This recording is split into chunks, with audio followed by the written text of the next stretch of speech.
ever since I was, old enough to where people ask me, oh, well, what about your dad? And I tell them he committed suicide, and they're like, oh, I'm sorry. I would always tell them, don't be. He made the decision. I didn't. I know you said that your dad died when you were young. What do you remember about him? Nothing. Nothing? No, not a thing. Uh, There's a couple things like here and there, like the one thing that I do remember, well, there's a couple things like riding on his shoulders and walking in, just one day in general, walking into the kitchen and remember him saying that he was making food and my mom was there, and I remember the whole layout of the apartment and everything, and I tell my mom to this day and she's like, I don't know how you remember that. But yeah. What have you been told about him? Have you been told the good or bad things about him, what he was like? Not really. Not really. Are you curious about that? Not really. Okay. Tell me why. I guess it's just growing up and not having him there the whole time. It's not really too much of a curiosity. I never got to really know him in the first place. I never got to really confide in him. I never got anything out of him. So, there's nothing for me to really look for, I feel. What's one thing you wished he would have told you but never got the chance? I really don't know. No, that's fine. It's just kind of weird because when I was growing up, I remember all the kids and how they had their dads and how they did that stuff. But every time they would down talk their dad, I was always the one to step in and be like, dude, you have a dad. Why? Why are you talking bad about him? It's pointless. He's your dad. And then I've had people that'll tell me that their dad walked out on them. And I'm like, well, you had a dad. You still have a dad. Somewhere. It may not be the same, but you do have a dad. Is there something that you wish your dad, if he was here, would have been able to show you that you think would be just a powerful thing for you in life? Nothing really in particular. When stuff hits bottom, stuff like that, and I'm really thinking about where my life has been going and stuff like that, then I kind of start thinking about how my life would have been different with him, not necessarily just different things that he could have taught me, just the difference of having him here and not having him here. And that's pretty much all I've really thought about. How do you think your life would be different if you had a father? I really just don't know. There's so many things that could have just been different. For when he died, my mom said that they weren't together really. They were just kind of apart. And it kind of makes me wonder if I would have still even had a dad, even if he were here. Would he have been here or would he have not? So it's kind of like a play into everything. How do you think growing up without a father has influenced your life? In the greater or in the better? Or both? Better or worse? There's been things where it's just kind of like I'm empty, where I don't know where to go or what to do. So I just kind of make things up by myself, which definitely doesn't put you in, I guess, the right crowd of people to hang out with and doing exactly the right things. So I guess, if he were here, I guess he would have taught me a little bit more about right and wrong, stuff like that. Because my mom had so much burden on her shoulders of taking care of me as father and as mother that she didn't have time to teach me some of the stuff that they would have both been able to teach if they were both here. Do you think, that being said, I know with me, it was exactly what you said, being in those times in life where maybe life sucks or you're getting rough. And you're like, what in the heck do I do? Where do I go? Direction and guidance. Do you think guidance and direction would have been a big thing? Yeah, definitely. So how has that impacted your decisions on a daily or weekly or monthly basis in life? I just want to progress. I want to progress more than he did, I guess I could say. But it's hard doing that without direction. Mm-hmm. Is there a time in your life where you really came to understand this impact of growing up without a father? Kind of not really. I mean, ever since I was, old enough to where people ask me, oh, well, what about your dad? And I tell them he committed suicide, and they're like, oh, I'm sorry. I would always tell them, don't be. He made the decision. I didn't. I was young. I had nothing to do with it. So his decision was his decision. And the fact that he could make that decision and just leave me, it's whatever. And I just told him, it's all right. He made the decision, not I. So every year since I was probably like 19, 20 years old, me and my buddy Josh, who has also lost his father, we've celebrated Fatherless Day, and it's just kind of like a way to have them here but not have them here by being together. And then a couple years ago, we brought our friend Abby into it, who also lost her father, which she lost her father the year before we brought her in. So bringing her into Fatherless Day really helped her out, because she came in from what she would normally have on Father's Day to still having pretty much the same thing on Father's Day. Being able to talk about him, being able to do whatever you want to do, but just not having him there. What do you wish your dad would have done differently? Thought about what he was doing. Thought about the other people that were going to be hurting more than how he was hurting when he did what he did. Thinking about how it was going to affect my life and my mom's life, and how much it might possibly hurt us. How much, it could send us into the same depression that he was in. And I just wish he could have thought about that before he did it. Do you know much about your dad's dad? Not really. I know what my mom's told me. Is he still alive, or is he gone? Who? Oh, my dad's dad? He's still here. He's still alive? Yeah, but he's pretty much worthless. He doesn't have anything to do with me. Anytime I try and confide in him with anything, he just kind of treats me like I'm down on the lower scum level. He's never really been there for me. Never really did anything for me. And you think he would, because it's his son. It's his son's son. His son's only son. So, that's another thing too. His dad's never talked about him.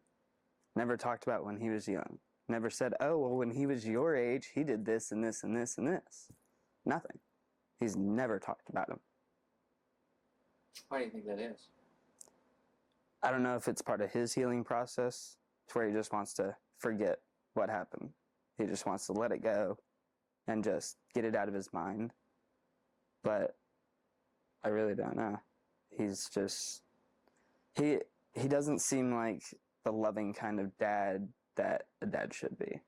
He always seemed to me, as his grandchild, that he was just kind of put off.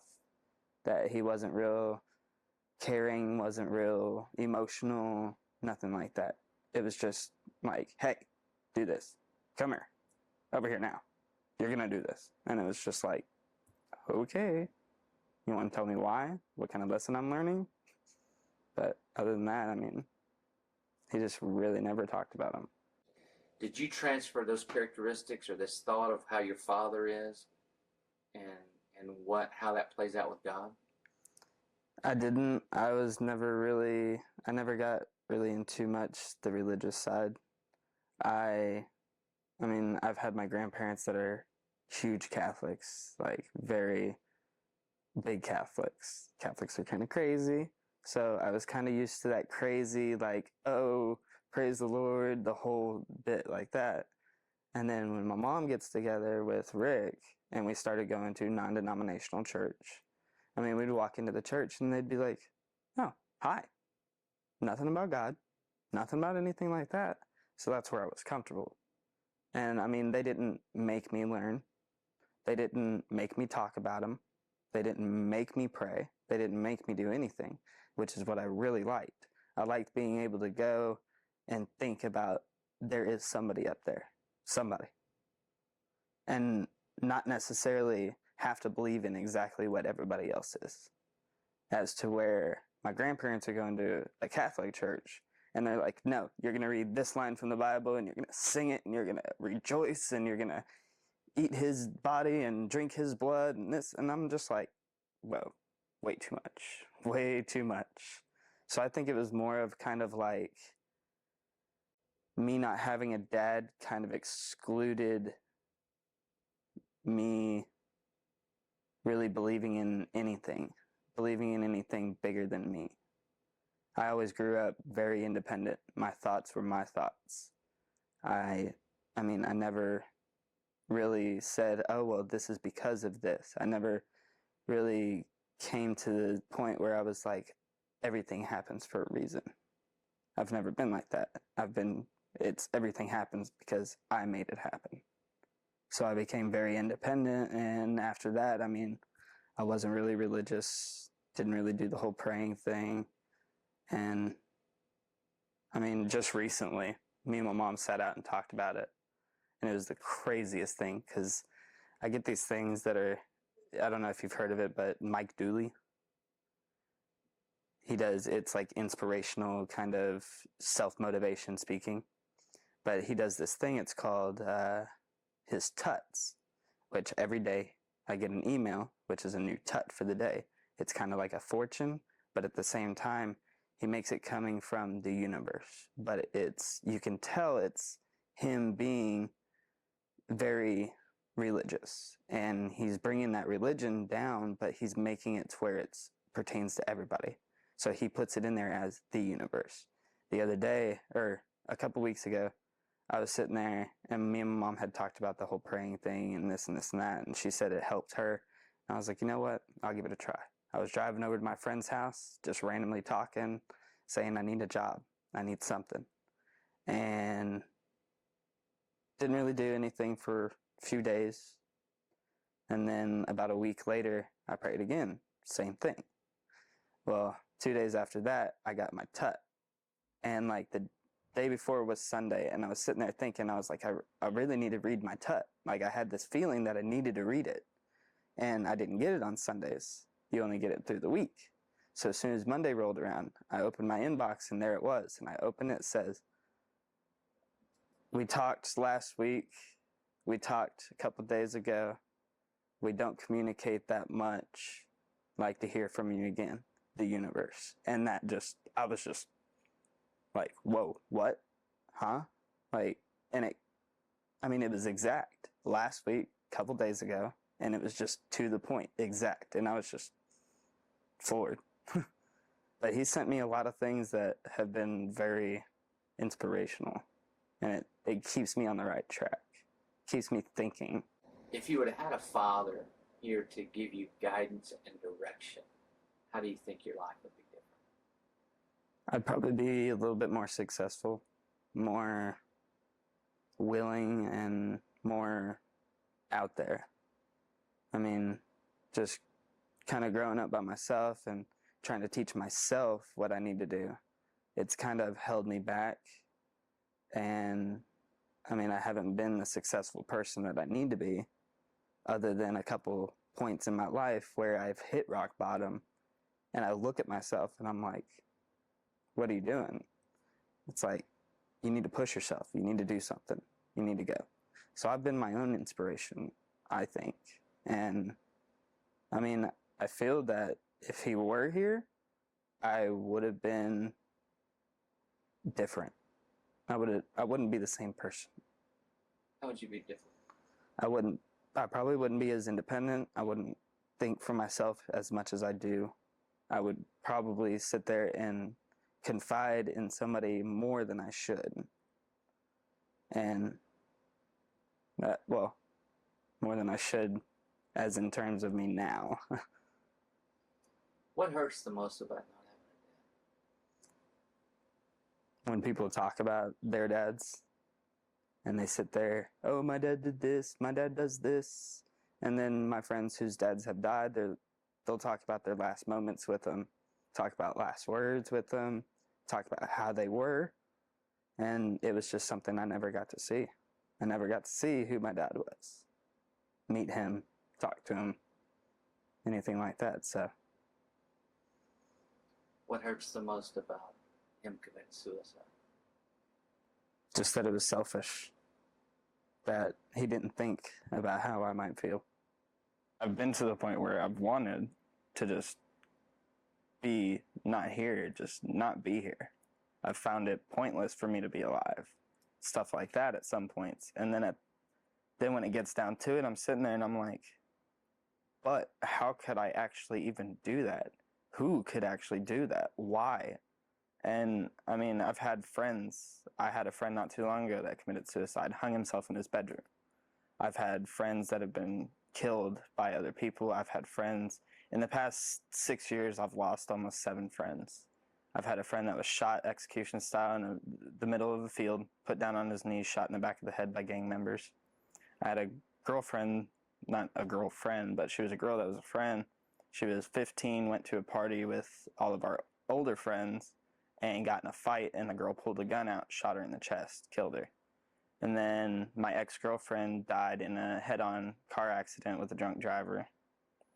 And my friend killed himself. And I had a girlfriend that I cheered with who tried to kill herself. She wrapped a belt around her doorknob and then around her neck and sat down on the floor. Her parents walked in, and I mean, the blood vessels in her lips had popped. She was just blue. I mean, they got her right in time. Like, she would have been dead within a few seconds if they had not gotten her. And it's just like, you sit there and you're like, why? What has brought you so low that you could actually think about that?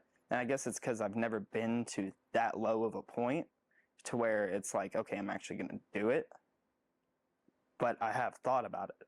And it's just, even the thought is just like, no, it's wrong. Like, just going through my head, I'm like, that's just wrong. I couldn't do that to myself. Like, I really couldn't. And I mean, I've told my mom the same thing, where she always has had this fear that I'm going to do the same thing my dad is. But then I'm also the person that's grown up, or that has grown up looking at that, knowing it's wrong from the beginning. So when it comes down to actually thinking about doing something like that, the thought is just almost unbearable. It's like, I couldn't do that. I couldn't do that to my mom. I couldn't do that to myself. And it's just... What do you see in your friends and other kids? Why is all this stuff happening? Suicides and just all the issues. What do you think of the major? I really don't know. It's got to have a lot to do just with the way people are thinking these days, and the way that some people think that there's no way out, and just that they've hit so low that they can't get back up. It's weird. It's like they're almost paralyzed in thought. That their thought has paralyzed them to the point where they can't move, they can't think, they can't do anything except for that one thing. My friend that hung himself got kicked out of school the day before, and that's all he had going for him. His parents had left him. Well, he had kind of distanced himself from his parents, didn't really have many people. He had friends, but when he got kicked out of school, he saw that his life wasn't really, he felt that his life wasn't going to go anywhere. He felt like there was no way back after he had already messed up. Growing up without a father, do you want to be a father? Mm-hmm. I do. I've actually, my last girlfriend I was with for about a year, and she had a 6-year-old daughter, and that was probably the best thing that I've ever done. I mean, I took care of her little girl for a year straight. She didn't have a father. The father that she did have, I mean, he'd come around and then he'd leave. He'd come around, promise her something, and then he'd leave. Not say anything to her. He'd just text her mom and say, you know what? I can't make it. I got to go back to Washington. The one time I remember, we met him at Chick-fil-A, and it was right around her birthday. And he's like, you want me to take you to the mall? You want me to take you here, get you something? You want to go somewhere tomorrow? And then the next day comes, and he texts my girlfriend and was like, I'm going back to Washington. I'm not going to be able to make it. And I just kind of looked at him like, you're a coward, dude. Like, you really are. You can come and you can see your daughter for a day, and that's enough for you, that wouldn't be enough for me. Like, every day when I saw that little girl, it was just awesome. How do you think you'll do things differently as a father? I really don't know. I never had that father. I never had the father to show me what to do. So it's more of kind of a thing where I've learned over the years the different ways that I've had, or that I have been taught by different people, by different father figures, I guess they would say, and what ways I liked that they were a father and the ways that I didn't like, and what made them the role model and what didn't make them a role model. And I think that kind of plays into where I want to be a part of somebody's life and make an impact, because I didn't have somebody making an impact on my life. Like, I have a friend that is real emotional. He's a really emotional person. But when I see his dad never has an expression on his face, never smiles, never does anything. But this kid is a very emotional person, and he lost his job not too long ago and started doing things that not everybody does. He started cutting, and he started getting to a real low place where he was drinking every night. He was drinking every day, all night. And I eventually just told him, I was like, why? I go, why would you want to kill yourself? I go, what's the point? Well, and then he would just say, well, I don't want to kill myself and this and this and that. And I said, well, then you don't need to be doing the stuff that you're doing, because that's what's going to happen. Is you say you don't want to kill yourself, but in reality, you are going to kill yourself, but in a longer span of time. And you know that's what you're doing. Maybe not consciously know, but in the back of your mind, you know that if you just do this and do this and do this long enough, eventually you're just going to die. And I see that as pretty much committing suicide too. Not keeping yourself to the standards that you should be at to keep yourself alive. Just kind of letting yourself go. What advice would you give to other young people like yourself that maybe have grown up fathers? What advice, what would you tell them? That they don't have to go anywhere and everywhere to look for that person to be there and then in their life, that they can be that person. They can relate to other things and build themselves up to where they do have that extra person, but it's all internal and it's all themselves. And that goes along with a lot of how I've dealt with it, where I've never looked for anything else. I've never looked for a father figure. I've never really cared for a father figure, because I want to be myself, and I'm going to be myself. And that's another thing I tell my mom too, when she tells me she's scared that I'm going to do the same things as my dad. And I sit there and I'm like, no, I am myself. I'm not going to do something that other people do. I'm not going to just give up. I'll push myself. This idea, though, of not wanting to have a father figure, or no desire, no strong motivation, why do you think that is? Just growing up without it for so long, and never seeing what or how it would benefit me, never really made me curious of how it would. Yeah. You would use your dad's suicide as an excuse to the way I was acting, me not doing schoolwork, me not doing stuff like that. And I mean, it got to the point where I used the excuse so much, my mom started using it. So then all through school, everything I did was I made excuses for everything. And I learned that I could make an excuse and I could get out of it. Because, I mean, when I was taking tax tests, and I told them, I was like, you know what, you're going to put that test in front of me, I'm not going to do it. I had told them, I was like, I will mark A all the way down that page. I don't care. And I got to that point where it was just like, I don't care. I don't care what you think. I don't care what you have to say. I don't care. You can try and teach me whatever you want, but I'm going to go with what I'm thinking, and that's it. And it kind of went from middle school all the way through high school, making excuses for the way I was acting, the reasons I wasn't doing my work, and the reasons I was making bad grades.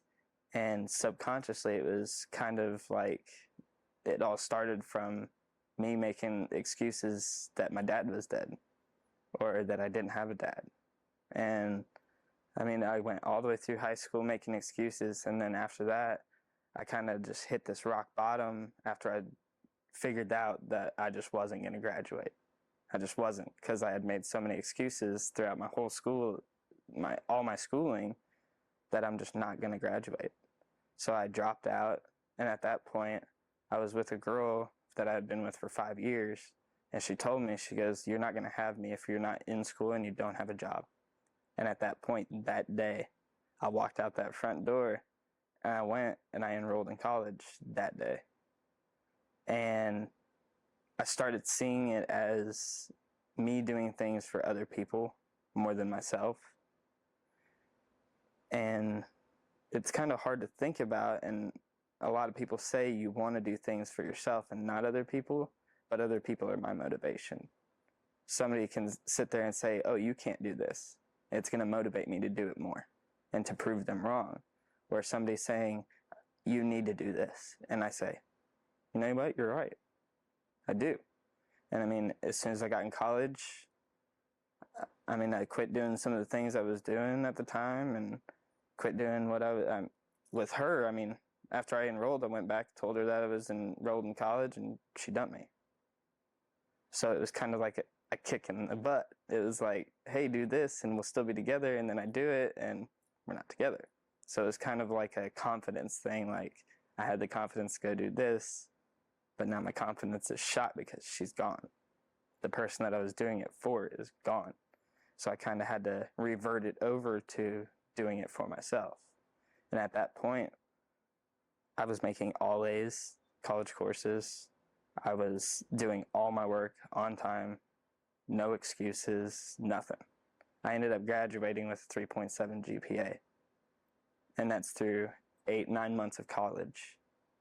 3.7 GPA. When I was in high school, I was making 30s, 40s on my report cards just because I didn't care. I didn't have any reason to do anything. I didn't see the reasons I needed to do stuff. But a lot of it had to do with, I mean, when I was in high school, I started getting into drugs, drinking, doing that kind of stuff. So it was kind of like altering my mind, my state of mind, to the point where, I mean, growing up, my mom had always told me college and school is the most important thing you could ever do. But then as I started getting into drugs and started getting into hanging out with friends more than worrying about school and just going out and getting messed up all the time, it just kind of shot me down to the point where I was like, "Oh, I don't need to do that. I'm having fun. I'm having fun where I'm at. Who needs anything else?" But then I realized that I could have my fun and I could do what I need to do at the same time. Watch the Father Effect movie for free on YouTube.